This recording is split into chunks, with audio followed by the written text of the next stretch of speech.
और अंत में मैं आपको एक कहानी सुनाना चाहता हूं। चौथी पास राजा। किस किस ने सुनी है ये कहानी?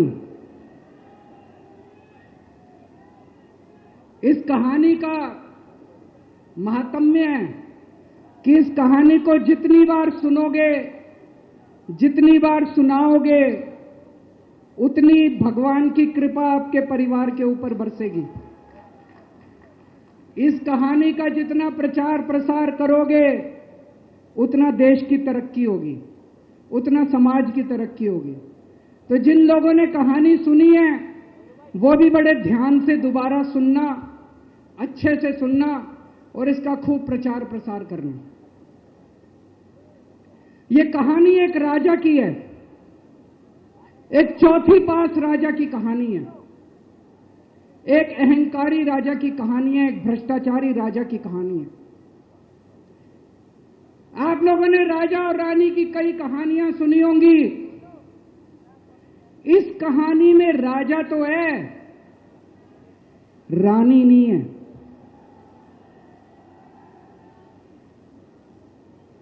तो एक महान देश था, कई हजार साल पुराना देश।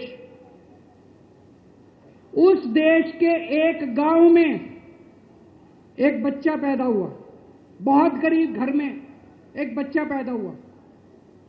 तो जैसे गांव के अंदर बच्चा पैदा होने पे ज्योतिषी आते हैं, ज्योतिषी आके बच्चे का भविष्य बताते हैं, ऐसे ही गांव का ज्योतिषी आया। उसने बच्चे की कुंडली देखी और बच्चे की मां को बोला कि माई, तेरा बेटा बड़ा होके बहुत बड़ा सम्राट बनेगा। माई को समझ नहीं आया, मैं इतनी गरीब, मेरा परिवार इतना गरीब, मेरा बेटा सम्राट कैसे बनेगा। खैर, बच्चा धीरे धीरे बड़ा होने लगा। गांव के सरकारी स्कूल में उसका एडमिशन करा दिया। उसका पढ़ने लिखने में मन नहीं लगता था। पढ़ते पढ़ते, क्लास करते करते चौथी में आके उसने नाम कटवा लिया। उसका पढ़ाई लिखाई में मन नहीं लगता था। बगल में, गांव के बगल में एक रेलवे स्टेशन था। घर में बहुत गरीबी थी। वो बच्चा वहां स्टेशन पे जाके चाय बेचने लगा।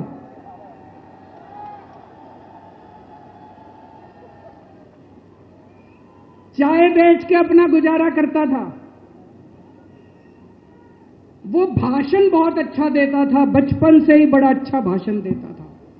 गांव के लड़कों को इकट्ठा कर लेता और भाषण देना चालू करता। धीरे धीरे आसपास के गांव में फैल गया कि यह बच्चा भाषण बड़े अच्छे देता है। आसपास के लड़के भी इकट्ठे हो गए और जो मर्जी टॉपिक हो भाषण देना चालू कर देता था और रुकता ही नहीं था, घंटों घंटों तक भाषण देता रहता। बच्चा बड़ा हुआ। ज्योतिषी ने कहा था बड़ा होके बच्चा उस महान देश का सम्राट बन गया। लेकिन राजा तो अनपढ़ था, उसे तो कुछ आता नहीं था। अफसर आते, उस अनपढ़ राजा से जहां मर्जी साइन करा लेते, जहां मर्जी जो मर्जी साइन करा लेते। वो राजा अनपढ़ था, उसे लगता था मैं अगर अफसरों से पूछूंगा तो मेरी कमजोरी सबके सामने प्रकट हो जाएगी। अफसरों को लगेगा मेरे को कुछ आता नहीं है। अफसर जो मर्जी लेके आते थे वहां साइन कर देता था। वो धीरे धीरे पूरे देश के अंदर फैल गया कि राजा अनपढ़ है, राजा अनपढ़ है। राजा को बड़ा बुरा लगने लगा। तो राजा ने कहीं से एक फर्जी डिग्री का जुगाड़ कर लिया। एक फर्जी डिग्री का जुगाड़ कर लिया, एमए की डिग्री का। और राजा बोला मैं एमए हूं। पर सच्चाई तो पूरे देश को पता थी, राजा तो अनपढ़ था। धीरे धीरे राजा अहंकारी भी होता गया। अहंकारी राजा और ऊपर से अनपढ़। जो मर्जी उस राजा के पास जाता और राजा से कुछ भी पास करा के ले आता। एक बार कुछ लोग गए, राजा को बोले जी नोटबंदी कर दो। नोटबंदी करने से भ्रष्टाचार खत्म हो जाएगा, आतंकवाद खत्म हो जाएगा। राजा को कुछ समझ नहीं आया, राजा की खूब चमची मारी उन्होंने। राजा ने एक दिन शाम को टीवी पे आके 8 बजे नोटबंदी कर दी। पूरे देश का बेड़ा गर्क हो गया दोस्तों। लंबी लंबी बैंकों के सामने लाइनें लग गई, कई लोग मर गए, दुकानें बंद हो गई, रोजगार बंद हो गए, बड़ी बड़ी इंडस्ट्री बंद हो गई, पूरे देश का बेड़ा गर्क हो गया। फिर एक दिन कोई आके बोला जी 2000 का नोट ले आओ। राजा 2000 का नोट ले आया। 4 साल बाद कुछ लोग आके बोले जी 2000 का नोट बंद कर दो। राजा ने 2000 का नोट बंद कर दिया। राजा को अकल तो थी नहीं, बेवकूफ था, अनपढ़ था। कभी 2000 का नोट चालू करता था, कभी 2000 का नोट बंद करता था। एक बार कुछ लोग आके बोले जी ये किसानों के कानून बना दो, इस कानून से किसानों का भला होगा। राजा ने कानून बना दिए। पूरे देश के किसान सड़कों पे उतर आए। 750 किसान मर गए आंदोलन में, और 1 साल के बाद राजा को वो तीनों कानून वापस लेने पड़े। एक बार उस देश के अंदर बहुत बड़ी महामारी फैल गई, चारों तरफ महामारी फैल गई, लोग मरने लगे। किसी ने आके बोला जी थाली बजवाओ तो देश ठीक हो जाएगा। तो राजा ने पूरे देश में थाली और चम्मच बजवा दिए। महामारी तो नहीं बची, महामारी तो फैली रही। किसी ने आके कहा जी डॉक्टरों की जरूरत पड़ेगी, दवाइयों की जरूरत पड़ेगी, इंजेक्शन की जरूरत पड़ेगी, तब महामारी रुकेगी।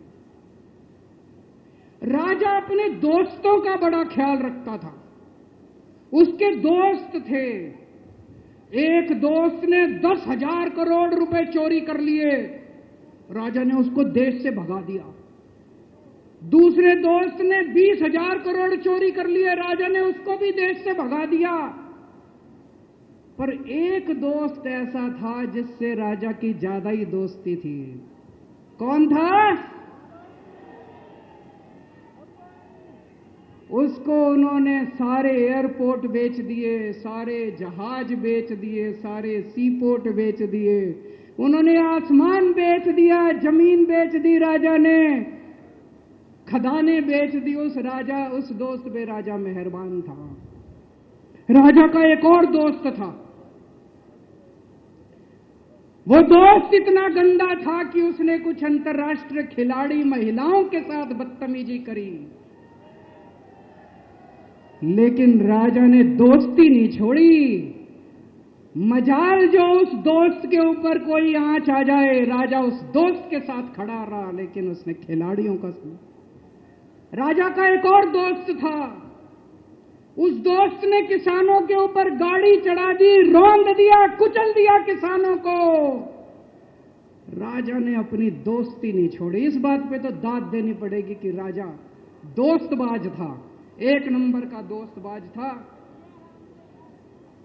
चारों तरफ अत्याचार हो गया, चारों तरफ देश के अंदर इनके अपने लोग जो थे वो बलात्कार करने लगे, गलत काम करने लगे, हाहाकार मच गया। जो राजा के खिलाफ बोलता, राजा उसको पकड़ के जेल में डाल देता। एक दिन एक पत्रकार ने कार्टून बना दिया राजा के खिलाफ, उस पत्रकार को उठा के जेल में डाल दिया। एक दिन एक किसी पत्रकार ने उनके खिलाफ कुछ लिख दिया, उसको पकड़ के जेल में डाल दिया। जो राजा के खिलाफ बोले उसका बेड़ा गर्क। कोई जज अगर उस राजा के खिलाफ ऑर्डर करता था, राजा उसको बख्शता नहीं था। चारों तरफ अत्याचार, महंगाई, बेरोजगारी। ऊपर आसमान में देवता ये सब देख रहे थे कि पृथ्वी के ऊपर कितना घनघोर अत्याचार हो रहा है। सारे देवता इकट्ठे हुए, देवताओं ने मीटिंग करी। सारे देवता मिलकर शिवजी महाराज जी के पास गए और कहा, महाराज कुछ करो, पृथ्वी के ऊपर अन्याय हो गया, अत्याचार हो गया, चारों तरफ बलात्कार, चारों तरफ हाहाकार मचा हुआ है, जनता परेशान हो रही है। पृथ्वी जी, शिव जी महाराज जी ने अपनी तीसरी आंख खोली और दोस्तों यहां प्रचंड पृथ्वी के ऊपर अजीब अजीब घटनाएं घटने लगी। उज्जैन के अंदर महाकाल की 6 सप्तऋषियों की बड़ी बड़ी 10 फुटा भारी भारी मूर्तियां थी। एक दिन बारिश और तूफान आया और 6 की 6 मूर्तियां टूट गई। लोगों ने कहा बड़ा अपशकुन हो रहा है, बड़ा अपशकुन हो रहा है। एक दिन एक ट्रेन एक्सीडेंट हो गया, 250 से ज्यादा लोगों की मौत हो गई। लोगों ने कहा बड़ा अपशकुन हो रहा है। और एक दिन घनघोर बारिश आई, तूफान आया, ऊपर से आकाशवाणी हुई, सारे देश की जनता को भगवान ने कहा कि आप महान देश के लोग हो, क्या कर रहे हो, उठो, खड़े हो जाओ और इस अहंकारी राजा के खिलाफ सब लोग मिलकर आवाज उठाओ। भगवान आपके साथ है। और उसके बाद दोस्तों सोई हुई जनता जाग गई और 1 साल के अंदर उस अहंकारी राजा का राजपाट जनता ने उखाड़ के फेंक दिया। और उसके बाद वो महान देश दिन दूनी रात चौगुनी प्रगति करने लगा। ये कहानी बड़ी पवित्र कहानी है। इस कहानी को सुनने से और सुनाने से परिवार का, समाज का और देश का बहुत भला होता है। इसे ज्यादा से ज्यादा शेयर कीजिए, ज्यादा से ज्यादा लोगों तक पहुंचाइए ताकि ज्यादा से ज्यादा लोग इसे सुन सकें, इसे समझ सकें। अंत में आपसे एक ही विनती है, अगली बार वोट डालने जाओ तो ऐसे आदमी को वोट डालना, ऐसे आदमी को प्रधानमंत्री बनाना जो कम से कम इतनी तो समझ रखता हो कि 2000 का नोट कैंसिल करना है कि चालू करना है।